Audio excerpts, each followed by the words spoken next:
বিধানসভা নির্বাচনের আগে বঙ্গ বিজেপির সভাপতি কে হবেন তাই নিয়ে চলছে জল্পনা।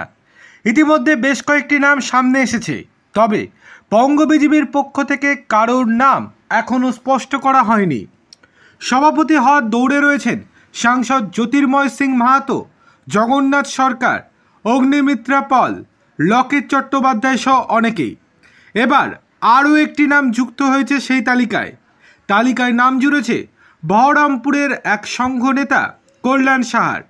জানা গিয়েছে কল্যাণ সাহার বাড়িতে গিয়ে দীর্ঘ বৈঠক করেছেন বঙ্গ বিজেপির শীর্ষ নেতৃত্ব। এর আগেও বিজেপির বড় বড় নেতারা তার বাড়িতে গিয়েছেন বলে জানা গিয়েছে। তার নাম উঠে আসায় সরগরম বঙ্গের পদ্ম শিবিরে। আসন্ন নির্বাচন নিয়ে সব রাজনৈতিক দলগুলো নিজেদের রণকৌশল সাজানোর কাজ শুরু করে দিয়েছে। বাদ নেই বিজেপিও। সভাপতির নাম ঠিক না করলেও চলছে বাছাই পর্ব।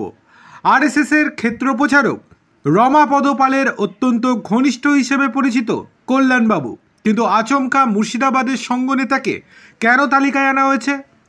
সূত্রের খবর, সম্প্রতি ঘটে যাওয়া সাম্প্রদায়িক বিদ্বেষের পরে ওই সাম্প্রদায়িক কাউকে হাতিয়ার করতে চলেছে গেরুয়া শিবির। এই এলাকা থেকে রাজ্য সভাপতি করলে তা একটা বড় চমক হবে বলে মনে করছে গোটা রাজনৈতিক মহল।